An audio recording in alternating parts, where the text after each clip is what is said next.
여러분 안녕하세요. 저는 목동의 윤권호 선생입니다. 오늘부터 여러분들에게 신사고 내신 대비 강의를 해드리겠습니다. 선생님이 잠깐 소개를 하면요. 선생님은 그 서울연세대학교 철학과를 졸업했고요. 그 다음에 국문과대학원에서 국문학을 전공하고 마쳤습니다. 저는 그 노량진 한샘학원을 비롯해서 뭐 메가스터디라든가 이투스 등에서 단과 강사로 일했었고요. 그래서 2009년부터 목동에서 윤건호 국어논술 강사 겸 원장으로 일하고 있습니다. 자, 여기 뭐 사진들도 있는데 이건 나중에 설명드리기로 하고요. 자, 본문 보겠습니다. 우선 여러분 시험을 잘 보려면 포인트를 아는 게 되게 중요하거든요. 그래서 선생님이 뭐 강의를 여러분들한테 지루한 강의를 해드릴 생각은 없고 그래서 포인트별로 이렇게 딱딱 찍어주는 거 내신은 그게 전부잖아요. 네, 그래서 그걸 좋아하실 것 같아서 그걸 찍어드릴 테니까 잘 보시기 바랍니다. 우선은 시작품은 제목이 제일 중요해요. 여기 보니까 윤동주의 자화상이라고 되어 있습니다. 자화상은 자기 모습을 그린 그림이잖아. 그러니까 윤동주 이 시인이 어떤 특징이기도 하지만 이 시는 아무래도 자아성찰, 성찰적인 시다라는 생각을 할 수가 있습니다. 자기 모습을 왜 그리겠습니까? 자기 모습을 돌아보는 거잖아요. 그죠? 그러니까 이것은 성찰적인 시일 거야 이렇게 생각할 수가 있습니다. 자, 그러면 이제 본문을 보는데 여러분들이 시험에서 이거 중요한 포인트인데 일단 공부를 하실 때는요 이렇게 하세요. 뭐냐면 시든 소설이든 뭐 다른 것도 좋은데 일단은 내용은 내용대로 공부를 하시고 표현 방식은 표현 방식대로 공부를 하셔가지고 이제 그렇게 공부를 해야 기억도 잘 됩니다. 이게 섞여 있으면요 이게 뭐가 뭔지 잘 몰라. 그러니까 내용은 내용대로 그 다음에 표현은 표현대로 이렇게 공부해야 되고 선생님도 그렇게 여러분들한테 강의해 주겠습니다. 자, 1년 보자. 산모퉁이를 돌아 논가 외딴 우물을 홀로 찾아가서 가만히 들여다봅니다. 그랬어요. 자, 이 문장을 간단하게 요약하면 어떻게 되죠?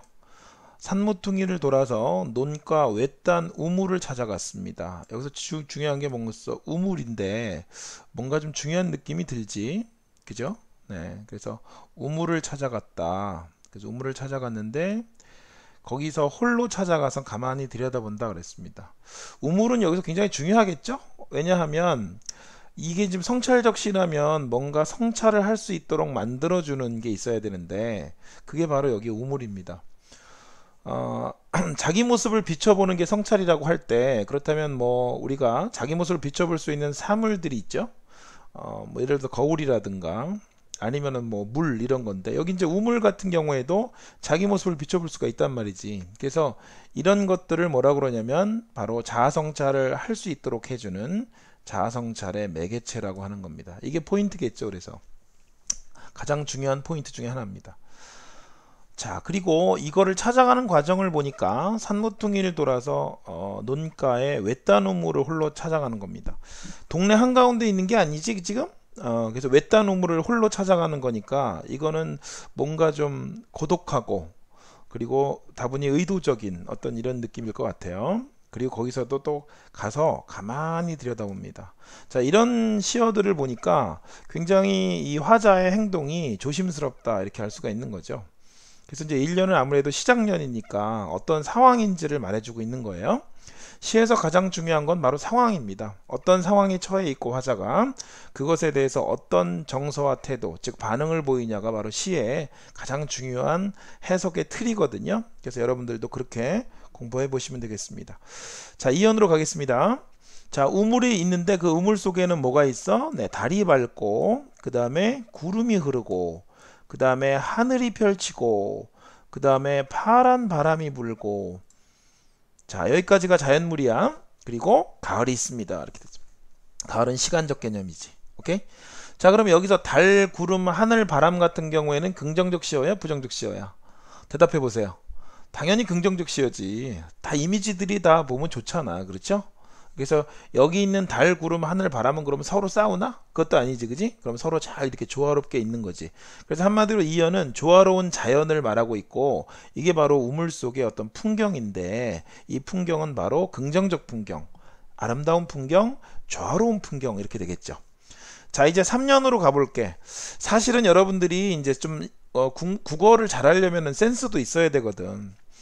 이연에서 자연 얘기했다고 해서 이게 자연을 예천하려는 시는 아니잖아. 제목도 자화상이잖아. 그러면 자기 얘기를 해야 되잖아.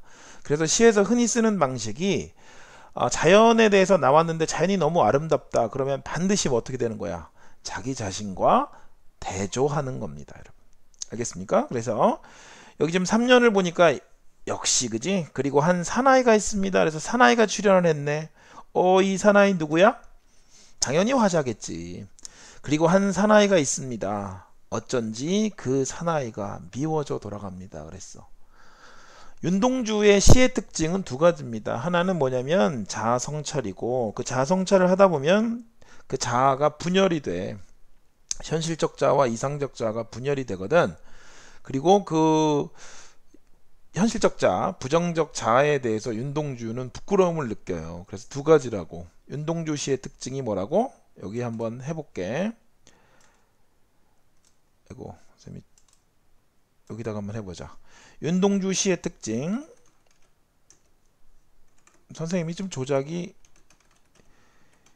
좀 서툴러요. 첫 번째가 뭐라 그랬어? 네, 자아, 분열. 두 번째가 뭐냐면 부끄러움이야.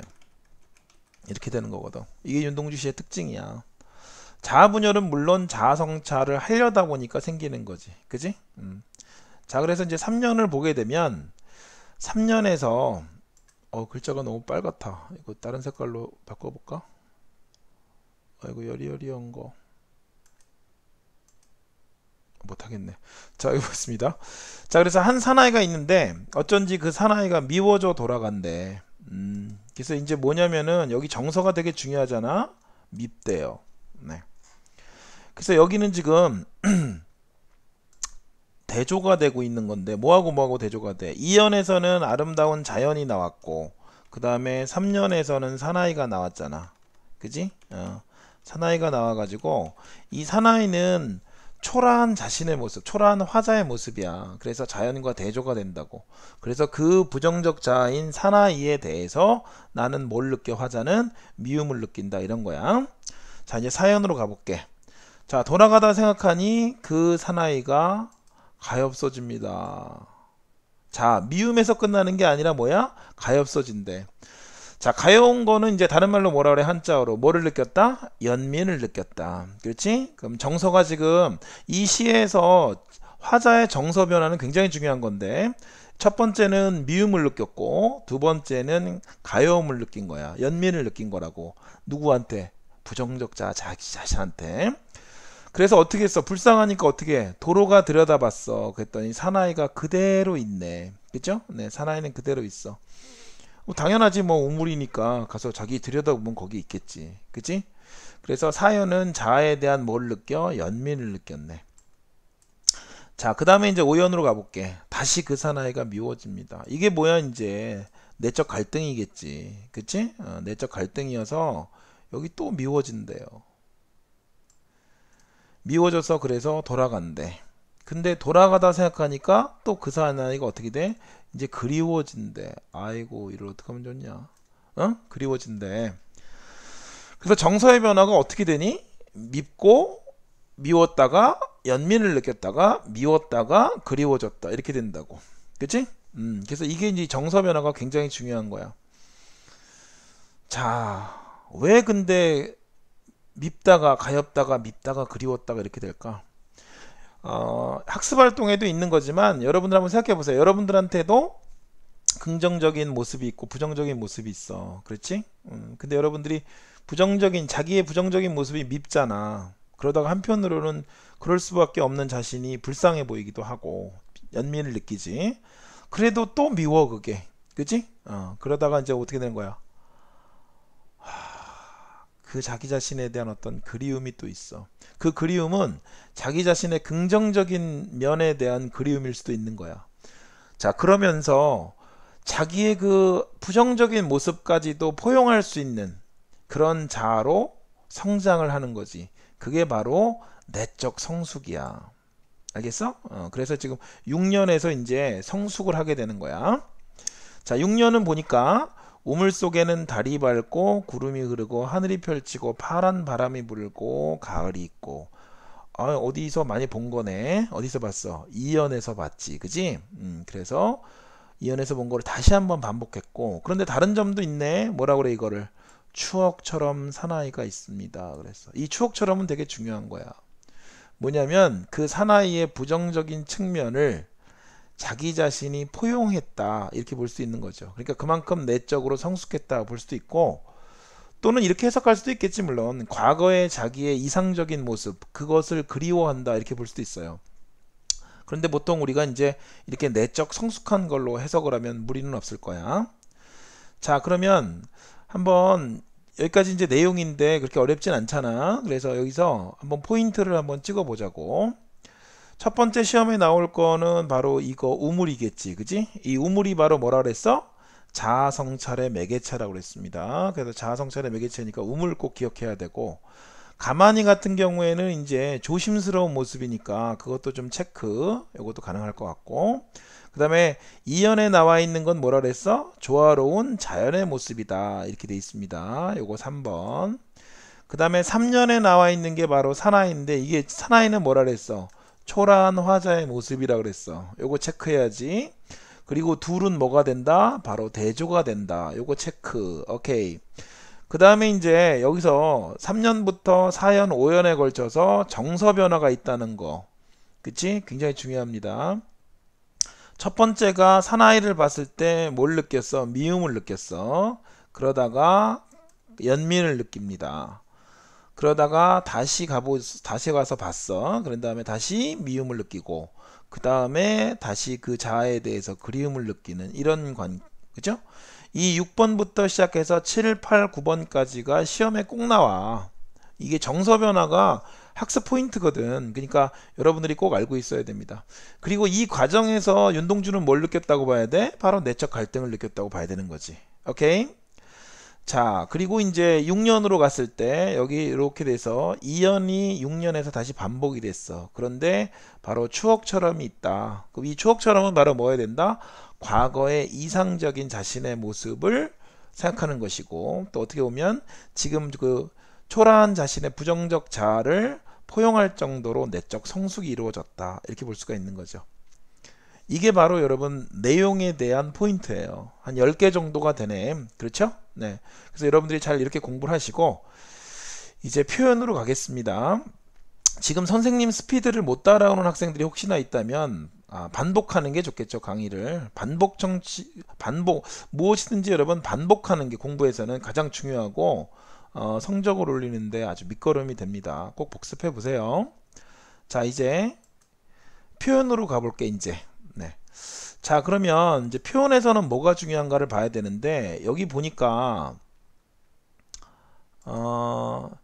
전체적으로 보니까 여기 봅니다 이렇게 나와 있죠. 비읍니다. 그 다음에 여기도 있습니다. 그래서 이것도 비읍니다. 저기 비읍니다잖아 이것도. 그죠? 네. 그 다음에 여기도 마찬가지로 비읍니다. 그 다음에 비읍니다. 비읍니다. 그 다음에 또 비읍니다. 계속 나와요. 비읍니다. 오케이. 여기도 그렇고 여기도 그렇고 여기도 그렇습니다. 그래서 이 비읍니다는 한마디로 뭐냐면은 고백조인 거예요. 상대방에 대해서 뭔가 자기 자신에 대해서, 그죠? 네, 고백을 하고 있다라고 봐야 되겠습니다. 자, 그 다음에 이제 두 번째 한번 가볼게. 이연에서 여러분 표현 방식 체크할 게 많은데, 우물 속에는 달이 밝고 구름이 흐르고 하늘이 펼치고 파란 바람이 불고, 무슨 표현 방식이 쓰였습니까? 열거법이 쓰였죠. 그렇죠? 네. 그래서 여기 지금 보면은 열거법이 쓰였고요. 그 다음에 또 뭐가 쓰였을까? 그 다음에 여기서 지금 보면 파란 바람이라는 게 있어. 파란 바람. 그죠? 이게 바로 이제 뭐냐면은, 일단 파란부터 할게. 파란은 시적 허용이라고 그래. 왜 시적 허용이냐면, 이거 옮길 수 있나? 오케이. 왜 시적 허용이라고 그러냐면, 파란이라는 말은 원래 문법적으로는 틀린 말이죠. 네, 파란이 있는데 파란이라는 건 없으니까. 근데 이것이 문법적인 것에서 벗어나더라도, 즉 언어 규범에 벗어나더라도 시니까 허용해 주겠다. 이게 시적 허용이야. 현장에서 가르치다 보면 근데 학생들이 시적 허용은 이해를 잘하더라고. 그래서 더 이상은 설명 안 하겠습니다. 그 다음에 이제 뭐가 있냐면 파란 바람 자체가 뭐냐면 이제 공감각적 이미지야. 공감각적 심상 이렇게 말하기도 하지. 그렇죠? 네. 그래서 이제 그 부분에 대해서 좀 포인트를 보는데, 자, 그럼 파란 바람은 어떻게 그죠 공감각적 표현이 되는가, 이걸 한번 알아봅시다. 파란 바람. 여러분, 파란은 감각이 어떻게 되죠? 무슨 감각이에요? 파란은 시각이잖아, 그지? 바람은 무슨 감각일까? 바람은 촉각입니다. 왜냐면 뭐 이게 무슨 감각인지 알려면은 감각을 다 해보면 되는데, 이게 뭐 눈으로 볼 수 있으면 시각이고, 귀로 들을 수 있으면 청각이고, 만질 수 있으면 촉각이고, 뭐 이런 건데, 피부에 와닿잖아 바람은, 그죠? 대기의 흐름이니까. 그래서 이건 촉각이라고. 근데 바람이 여러분 파랄 수는 없잖아, 그지? 그래서 공간학적 이미지는 개념이 어떻게 되냐면, 나중에 또 개념 강의를 여러분 직접 보세요. 네. 지금 이 강의를 하는 시점에서는 선생님이 강의 출발이기 때문에 안 올려놨는데, 이제 개념 강의도 다 올려놓을 거거든. 그거 보시면 되는데, 일단은 공간학적 이미지는 감각이 두 개가 있어야 돼. 그래서 두 개가 있어야 되는데, 하나는 일단은 이제 서로 다른 감각이어야 되고, 그 다음에 두 번째 조건이 하나의 감각은 존재할 수 있는 감각이어야 돼요. 그 다음에 또 하나의 감각은 존재할 수 없는 감각. 그 바람이라고 하는 것은 존재할 수 있는 감각이잖아. 근데 파라는 바람이 파랄 수는 없기 때문에 존재할 수 없는 감각이지. 그래서 이런 경우에 뭐냐면은 존재할 수 있는 감각을 존재할 수 없는 감각으로 바꾸는 게 공간학적 이미지야. 참고서에는 감각의 전이라고 나와 있어. 근데 그게 그 개념이 학생들한테는 어려워. 그래서 선생님이 이거를 이제 재구성을 한 거니까 한번 따라해 보세요. 그래서 바람이 뭐라고? 촉각이라고. 바람이 촉각이고, 그 다음에 파라는 뭐야? 파라는 시각이잖아. 그래서 이거는 촉각을 어떻게 한 거야? 시각화한 거야. 순서 헷갈리면 안 돼. 촉각을 시각화한 거다.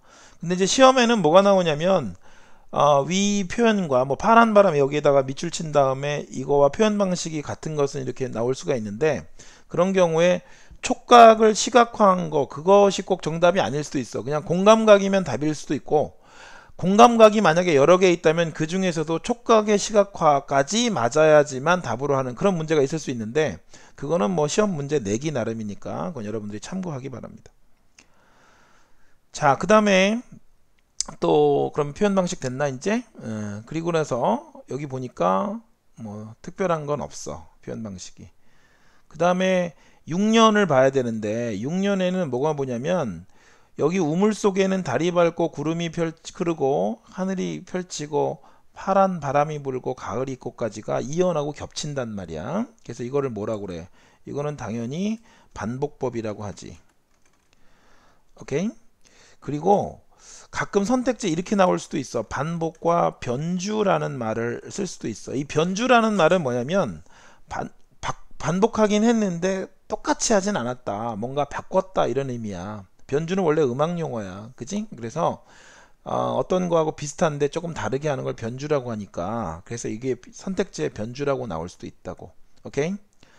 자, 그런 다음에 일단 요거는 또 이연에서 나와 있는 거를 포함시키고서 거기서 추억처럼 사나이가 있습니다 라고 하나 더 붙였기 때문에 더 강조를 했잖아. 그래서 이거는 점층법이다, 이렇게 할 수도 있다고. 그치? 그러니까 여기는 지금 보면 열거법도 있고 반복법도 있고 점층법도 있고 그렇게 되는 거야. 알았지? 오케이. 자, 그러면 이제 그 포인트를 한번 찍어 보자고. 여기서 이제 비읍 니다가 이게 이제 포인트라고 그랬는데, 이거는 이제 고백조라 그랬지. 고백조라고 했고, 그 다음에 여기 보면은 이것이 이제 계속되고 있기 때문에 끝부분에서, 그래서 일종의 가군이 있다, 이렇게 볼 수도 있는 거야. 가군이라는 게 뭐야? 반복되는 말이 있는데 그 운이 어디에 있냐면 맨 끝에 있을 때 가군이라고 하지. 그래서 가군이 있다, 이렇게 볼 수 있습니다. 그러니까 이 시에 대해서 운율이 있냐라고 물어보게 되면 어떻게 해야 돼? 있다고 해야 되겠지. 자, 그 다음에 두 번째 포인트는 바로 뭐냐면 여기에서 열거법이 있다는 건데, 사실 제일 중요한 건 요거 공감각이 먼저야. 이게 파란 바람이 불고 이게 더 중요도가 높지. 그리고 또 세 번째 뭐야, 이게 시적 허용도 된다는 거. 그리고 전체적으로는 뭐야, 달이 밝고 구름이 흐리고 하늘이 펼치고 그랬으니까 열거법이 쓰였다는 것도 중요하고. 됐지? 포인트. 그 다음에 여기 보니까 뭐 쭉 있고, 여기서 반복법이 쓰였다는 거. 그 다음에 반복과 변주라고 나올 수 있는 거 체크하세요. 이건 5-1 정도 될까? 뭐 그렇게 보는 거고. 그 다음에 점층법이 있고. 이렇게 정리할 수 있겠네. 오케이? 됐어? 자, 그러면 보니까 아까는 내용에서는 포인트가 10개였고, 이거는 이제 표현 방식에서는 6개가 있네. 가장 중요한 거. 국어를 어렵다고 생각하는 학생들은 이것만 사실은 외우고 시험장에 들어가도 여러분들이 생각했던 것보다 훨씬 더 성과를 얻을 수 있을 거야. 오케이? 자, 그러면 이제 다음으로 한번 가보자.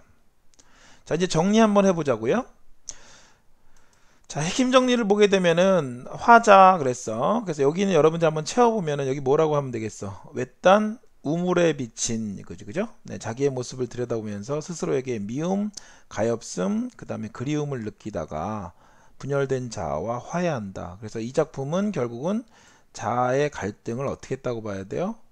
자아의 갈등을 극복했다고 봐야 되겠지. 자, 그렇지? 분열된 자아와 화해했다. 그래서 극복을 했다. 이렇게 보시면 되겠습니다. 그 다음에 자화상이라고 하는 것은 자신을 그린 그림이니까, 그죠? 네, 자신의 삶을 반성한다. 반성은 이제 성찰이라고 할 수가 있는 거고, 그 다음에 이제 우물은 그래서 뭐야? 여기다 뭘 써야 돼? 성찰의 매개체다. 이렇게 해야 되겠죠? 이거 우물 시험에 나오겠지, 그지? 그 다음에 사나이 시험에 나오겠지. 이건 뭔데? 이거는 이제 우물 속에 비친 자신의 모습, 현실의 초라한 자아다, 사나이가. 이렇게 보면 되겠고요. 여기서 자연은 사나이하고 대조가 되는, 즉 사나이가 초라한 자라고 했으니까 순수하고 아름다우며 조화로운 대상이다. 이렇게 보면 되겠죠. 어조는 고백적이고 독백적이다. 그 다음에 열거법이 있었고, 그 다음에 이제 2년의 장면이 몇 년에서 6년에서 변형 반복됐다. 아까 선생님이 반복과 변주라고 했잖아. 그럼 이거의 효과는 바로 뭐냐면 구성에 안정감을 부여한다는 거예요. 그렇지?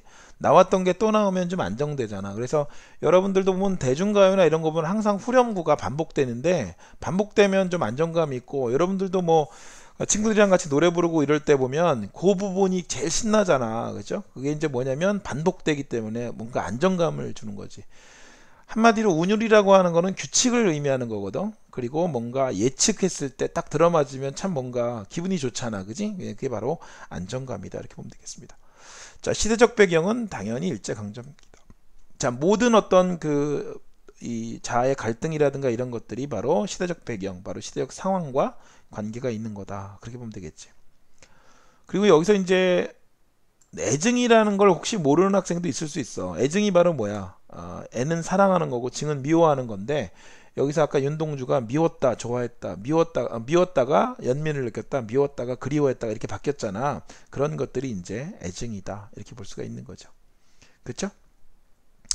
자, 요거는 뭐 아까 포인트 찍어줬으니까 요 정도 하고요. 자, 이제 다음으로 또 가보겠습니다.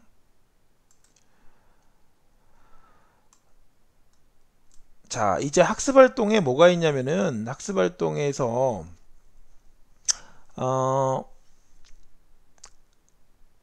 이육사의 절정하고 비교하는 게 나와요. 이건 좀 중요한 측면이 있기 때문에 좀 설명을 하겠습니다. 이육사의 절정은요, 역시 일제강점기를 배경으로 하고 있습니다. 그래서 여기 지금 보시면 공통점도 있고 좀 차이점도 있다고 볼 수가 있는데, 이제 그런 것들을 시험에 내는 거죠. 자, 1년을 보게 되면은 이제 이것이 기승전결 구도로 되어 있는데, 1년을 보게 되면은 이제 굉장히 현실 상황이 아주 극한적이다. 굉장히 아주 막다른 그런 상황이라는 걸 알 수가 있습니다. 그래서 여기 지금 보면 수평적이라고 했는데, 이게 왜 수평이냐? 자, 매운 계절에 채찍에 갈겨 마침내 북방으로 휩쓸려 오다. 그래서 요 북방이, 그죠? 네, 바로 수평적으로 끝까지 갔다는 뜻이야. 그래서 아주 극한적 상황이라는 거고, 자, 이연에서는 수직적인 극한 상황이 됩니다. 그래서 하늘도 그만 지쳐 끝난 고원 이렇게 되어 있는데 고원은 바로 높은 곳이잖아, 그지? 그래서 이 고원이 바로 극한적인 상황을 의미하는데 이건 수직적인 것이다. 그리고 그 서리빨 칼날진 그 위니까 얼마나 엄혹한, 그죠? 네, 지점이에요. 서리빨 칼날진 그 위는 여기에 지금 서 있어. 내가 지금 상황이 그렇다 이거야. 이거 물론 비유적인 표현이지만 그 다음에 3년에서 어디다 무릎을 꿇어야 하나 한 발 제겨 디딜 곳조차 없다. 그래서 거의 이 절박함이 아주 절정에 달아 있죠. 3년에서. 그러다가 4연에서 이제 뭔가 시상의 전환이 일어나는데 사실은 선생님이 조금 이게 불만인 게 원래 시상의 전환은 기승전결 구도에서 전에서 벌어지는 거거든요. 전에서 벌어지는 건데 여기는 사실은 시상의 전환이 전까지 여기서 벌어지는 게 아니라 여기서 이루어져요. 이러면부터 이제 시작을 하는 거거든요. 여기서부터 시상의 전환이 있습니다. 이거 갖고 이제 학교 선생님들이 또 가르치실 때 뭔가 이거를 다르게 가르치시는 분들도 있을 수 있으니까 여러분들이 여기서는 수업 시간에 선생님이 뭐라고 하시는지는 잘 들어봐야 될 겁니다. 내신은 그래서 선생님이 별로 안 좋아해요, 사실은. 자, 여기 시상의 전환이 있어요. 그래서 이름에 눈 감아 생각해 볼 밖에 그랬는데 너무 극한적 상황이니까 이제 생각을 바꾸는 거지. 뭐라고? 겨울은 강철로 된 무지개인가 보다 그랬는데 이 부분이 굉장히 중요한 거야. 요게 바로 겨울은 강철로 된 무지개인가 보다가 여기에 표현 방식이 중요한 게 있지. 그죠? 자, 내용적으로 일단 그럼 우선 살펴보면 강철로 된 무지개는 뭐냐면 강철은 아주 뭐 부정적인 금속이고 그죠? 아주 부정적인 시어예요. 그런데 그 강철로 된 무지개라 그랬으니까 강철을 만약에 절망이라고 본다면 이 무지개는 뭐라고 봐야 돼? 희망이라고 봐야 되겠지. 그래서 강철로 된 무지개 그랬을 때 요 무지개는 아주 긍정적인 시어가 되는 거예요. 그래서 이제 요거에 이제 이해가 안 가는 학생들한테 너무 내가 지금 점수가 안 나오고 속상해. 그런데 거기에서도 어떻게 이제 더 이상 뭐 그저 줄어들 점수도 없어. 근데 거기서 뭔가 생각을 전환하는 거죠. 그래, 아무리 내가 지금이 힘들 때지만 그래도 뭐는 있을 거야? 희망은 있을 거야 라고 보는 거. 그렇죠? 네, 그게 바로 이 강철로 된 무지개다 이렇게 보면 되겠습니다. 그리고 요거는 이제 표현 방식으로는 뭐라고 그래? 요 표현 방식으로는 이제 역설법이 되는 거죠. 역설법은 모순적인 표현이지, 그지? 겉으로 보기에는 모순적인 표현이지만 거기에 이제 어떤 시적 진실이 담겨 있는 거다 그랬는데 강철과 무지개는 이미지상으로 맞질 않죠. 근데 강철로 무지개가 이루어졌다라고 했으니까 논리적으로 모순된단 말이야. 그래서 역설법이다. 자, 그래서 포인트가 이제 이 정도 됩니다. 흐름을 알 수 있겠죠? 기승에서는 내가 굉장히 여기 전까지죠, 사실은 내가 굉장히 아주 극한적인 상황, 엄혹한 상황에 처해 있어요. 그런데 나는 그럼에도 불구하고 여기서 희망을 봅니다. 뭐 이렇게 정리하고 있는 작품입니다. 그러니까 여기서 이제 제목으로 나오는 절정이라고 하는 것은 사실 좋은 의미는 아닌 거죠, 그죠? 아주 극한적인 상황 이렇게 볼 수가 있는 겁니다. 자, 그럼 이제 윤동주의 자화상하고 이육사의 절정을 한번 비교해 보자. 이게 학습 활동에서 제일 중요하다고 봐야 되겠지.